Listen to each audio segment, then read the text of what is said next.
شوکت صاحب یہ تو گورنمنٹ کی خواہش ہو سکتی ہے کہ جی کسی کو ملاقات کرنے دے کسی کو نہ کرنے دے، ان میں تفریق پیدا ہو، لیکن یہ تو گورنمنٹ نے نہیں کہا کہ علی امین گنڈاپور صاحب مل کے آئیں اور سیف صاحب مل کر آئیں اور آ کے کچھ بتائیں ہی نہیں اپنے کارکنوں کو، اپنے فالوور کو کہ کیا بات ہوئی ہے، کیا پیغام رسانی ہو رہی ہے۔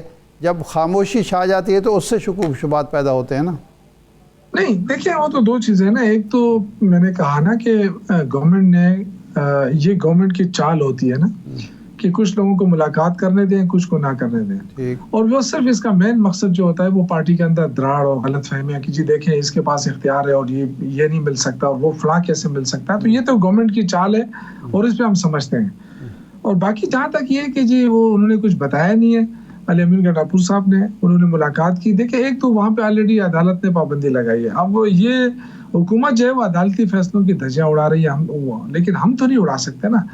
علی امین گنڈاپور صاحب نے بہت سارے چینلز پہ کہا نہیں، عدالت نے شوکت یوسفزئی صاحب عدالت نے جو پابندی لگائی ہے وہ اس کے پریمیسز میں لگائی ہے، آپ 200 میٹر دور جا کے پریس کانفرنس کر سکتے ہیں۔ دوسری جو بنیادی بات ہے جو آپ نے کہا کہ حکومت کی چال ہے، آج تیمور جھگڑا صاحب نے یہ کہا ہے کہ علی امین کے کل اثاثے 10 کروڑ ہیں، ایک سال میں جو پارٹی پر خرچ کیا وہ 75 کروڑ ہے، اس کی تحقیقات کیوں نہیں ہو رہی؟ تو کیا یہ بھی تیمور سلیم جھگڑا کو بھی حکومت فیڈ کر رہی ہے؟ نہیں دیکھیں، یہ بدقسمتی ہے کہ یہ چیزیں اس طرح ہو رہی ہیں۔ بالکل یہ تو پارٹی کو چاہیے کہ اس پہ ایکشن لے، اور جو ہماری لیڈرشپ ہے صوبائی اس کو ضرور اس میں انٹروین کرنا چاہیے، اور اگر ضرورت پڑے بالکل تحقیقات وہ کرا لے، لیکن اس طرح جو میڈیا پہ جا کے ایک دوسرے کے خلاف جو چیزیں ہو رہی ہیں مجھے بہت تکلیف ہو رہی ہے اس چیزوں سے۔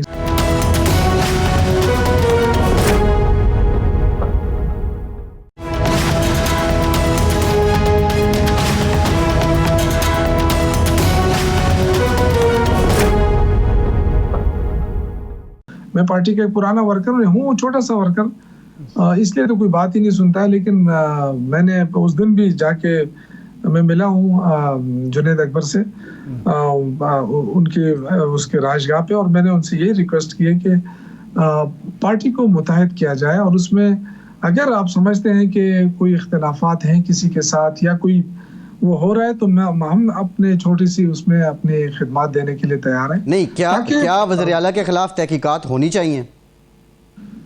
نہیں، تحقیقات دیکھیں ایک الزام ہے نا، اب الزام کے میں کیا صداقت ہے، ان کے پاس کوئی ثبوت ہے تو ثبوت پارٹی کو دے نا، بجائے اس کے کہ میڈیا کو آپ دے رہے ہیں۔ جب آپ میڈیا پہ چلے جاتے ہیں تو وہاں پہ چیزیں پھر آپ سمجھتے ہیں کہ یہ چیزیں جو ہیں یہ کسی خاص مقصد کے لیے ہے نا۔ بہتر تو یہی ہوتا ہے، میں اپنے تمام بھائیوں سے یہ کہنا چاہتا ہوں کہ آپ کچھ بھی ایک دوسرے کے خلاف اگر آپ بات کرنا چاہتے ہیں یا آپ کے اختلافات ہیں تو پارٹی کو بتائیں۔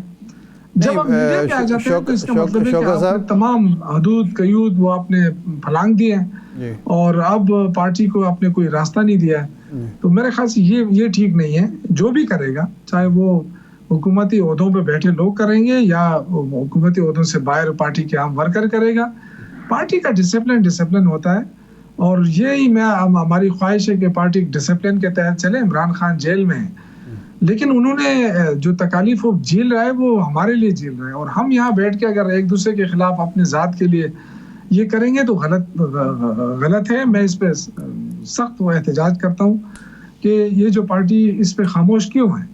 بالکل اس پہ پارٹی کو آگے آنا چاہیے، پوچھنا چاہیے یہ کیا ہے۔ شوکت صاحب، یہ تو تیمور جھگڑا صاحب نے جو بات کی ہے، اس سے پہلے ہوا یہ کہ خبریں آئیں کہ عمران خان صاحب نے کہا ہے کہ اس کو وفاقی صوبائی کابینہ میں لیں کسی حیثیت سے بھی جھگڑا صاحب کو، لیکن بجائے اس کو صوبائی کابینہ میں لینے کے ان کے خلاف تحقیقات شروع کر دی گئیں۔ جو احتسابی کمیٹی آپ کی بنی ہوئی ہے اس نے تحقیقات شروع کر دی کہ یہ 2 ارب کے گھپلے کر چکے ہیں۔ دیکھیں، جہاں تک وزیر اعلیٰ کی بات ہے، یہ ہم نے ہمیشہ دیکھا، یہ کوئی پہلی مرتبہ نہیں ہوا ہے۔ آپ کو یاد ہوگا جب میرا اور جہانگیر ترین کے درمیان جب اختلافات ہوئے تو پرویز خٹک صاحب زندہ ہیں، عمران خان نے جب مجھے وزارت سے کہا کہ جی آپ وزارت چھوڑ دیں ان اختلافات کی بنیاد پہ، تو میں نے چھوڑ دیا۔ جب بعد میں چیزیں سامنے آئی تو خان صاحب نے یہاں آ کے کہا، اس کا ثبوت جو ہے شاہ فرمان صاحب ہیں، اس کا ثبوت شہریار افریدی ہیں، اس وقت کے ثبوت شاہرام خان ہیں، کہ ان کی موجودگی میں خان نے کہا کہ پرویز خان شوکت یوسفزئی کو واپس کیبنٹ میں لے لو، لیکن آخر دم تک انہوں نے مجھے نہیں لیا پھر. اور عمران خان نے 2-3 دفعہ کہا.